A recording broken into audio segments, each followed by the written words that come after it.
Falar acerca do trabalho da polícia que conseguiu chegar a um suspeito de participar da morte de uma senhora de 61 anos que foi assassinada com 36 perfurações à faca. 36 perfurações à faca. Esse fato absurdo aconteceu em Iguatu. Inclusive, essa senhora ficou com o rosto desfigurado porque ela teve a cabeça esmagada. Provavelmente uma barra de ferro tenha sido utilizado aí para assassinar essa senhora, além, claro, das facadas. A Amanda Abdala vai trazer os detalhes. Esse crime aconteceu ontem e em menos de 24 horas a polícia já chegou ao suspeito. Amanda, importante prisão para poder elucidar, né, esse crime tão bárbaro. Tenho certeza que você viu as imagens, as cenas são chocantes. Como é que se usa uma ira tão grande para matar alguém, ainda mais uma senhora, né, de 61 anos? Está contigo. Isso mesmo, Isis. No momento em que eu vi as fotos em que mostrava a vítima, a dona Francisca Rizeuda, essa senhora de 61 anos, morta, ali eu vi muita crueldade. E eu fiquei até conversando com a equipe para tentar entender e saber a motivação desse crime. E claro, a motivação foi descoberta horas após a morte da dona Francisca. Ela estava indo em direção à casa do filho, na localidade de Barreiras dos Constantinos, no município de Iguatu, quando ela foi sequestrada. Ali ela sofreu uma emboscada, foi sequestrada, levada para o matagal, foi assassinada com 36 golpes de faca e ainda recebeu pauladas na cabeça, onde deixou o rosto dela desfigurado. E ela foi encontrada alguns minutos depois por um familiar, que ficou assustado, desesperado na hora. As pessoas, inclusive na região, ficaram tentando entender o porquê Dona Francisca, uma senhora que trabalhava em um posto de saúde, era muito querida, atendia bem a todos, estava sempre ajudando as pessoas, foi assassinada desta forma cruel. Após algumas horas em que a Polícia Civil da região fez uma investigação, eles descobriram que o autor do crime era o próprio primo da vítima e que a motivação é algo que você vai ficar chocada, Isis. Ele, no momento em que ele foi capturado, ele estava com a faca que foi usada no homicídio.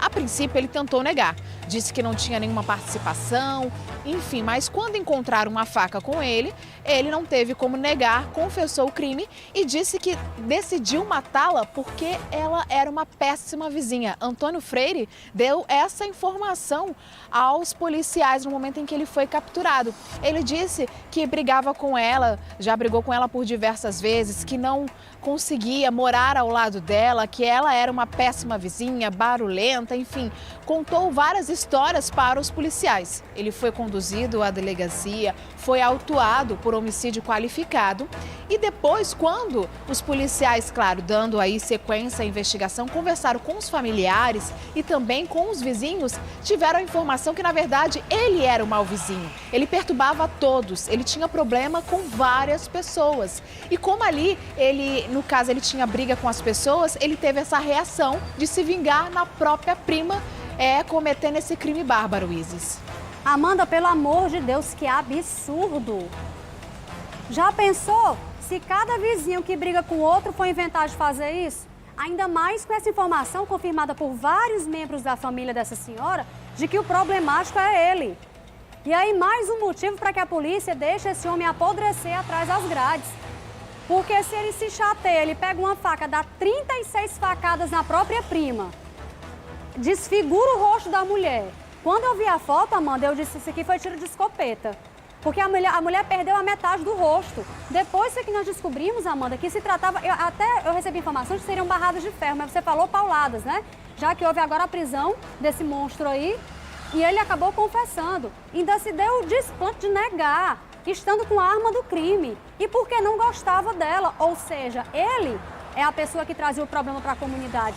E eu imagino, Amanda, o desespero da família e de outros vizinhos se esse homem for colocado em liberdade através de uma audiência de custódia, porque só falta essa, né? Pois é, Isis, as pessoas que moram na localidade, os familiares, eles estão com medo, porque esse homem, ele pode ser colocado em liberdade. Mas eu acredito que diante de um crime cruel como esse, que chocou bárbaro, a todos, né? que teve uma repercussão grande, eu acredito que isso não irá acontecer. Mas ele também, eu acredito que deve passar por algum exame, Isis, porque eu não acredito que uma pessoa seja tão fria e tenha tanto ali no momento de matar uma mulher com 36 facadas, depois dela morta, ainda dá golpes, pauladas na cabeça dela, onde ele deixou o rosto desfigurado.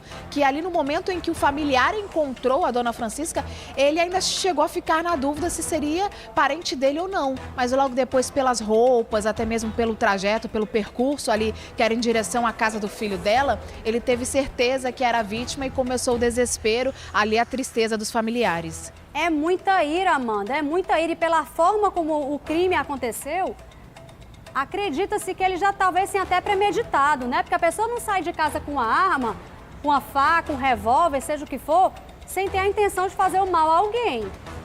E sabia Isso que ela ia mesmo, passar, e sabia que ela ia passar por aquele trajeto, sabia para onde ela estava indo, já que são familiares próximos, são vizinhos. É uma situação extremamente grave. Pois é, Isis. Esse fato que você acabou de falar, de ser premeditado, a Polícia Civil não descarta. Claro, o suspeito, o criminoso no caso, ele nega. Ele diz que ali ele estava num momento de raiva, enfim, cometeu o crime. Mas pela forma como aconteceu, ele sabia para onde ela estava indo. Ele esperou um momento em que ela estava próxima a um matagal. Ele ali a sequestrou, levou para o local do homicídio e assassinou dessa forma. Se não fosse premeditado, claro, será confirmado pela polícia, que já tem essa linha de investigação, que já tem essa possibilidade. Se não fosse um crime premeditado, como ele estaria na posse de uma faca e de um pedaço de madeira para cometer o homicídio? Enfim, tudo isso está sendo averiguado, a polícia está tendo ali todo o cuidado para esclarecer bem a situação, para que o criminoso ele responda pelo crime cometido. E aí, Amanda, para encerrar sua participação nesse assunto, aqui a gente faz também um apelo aos moradores. Aí agora eu falo como um todo, para procurar viver bem, né, Amanda? Porque ter um mau vizinho, às vezes tem um ou outro, ou não tem, um ruído de comunicação, acontece uma confusão. Procurar viver bem, para não terminar de forma trágica, como diversas vezes nós já mostramos aqui, como esse caso lá em Iguatu, para que as pessoas possam ter, né, um coração mais dócil, ser mais compreensível. Eu sei que às vezes a carga é torta, é difícil, é complicado. Se não quer confusão, cala, não solta piada, não retruca a piada, para evitar esse tipo de situação, né? Com certeza, é melhor ter paz e perder a razão do que perder a vida, Isis. Com toda certeza. Amandinha, daqui a pouquinho a gente volta.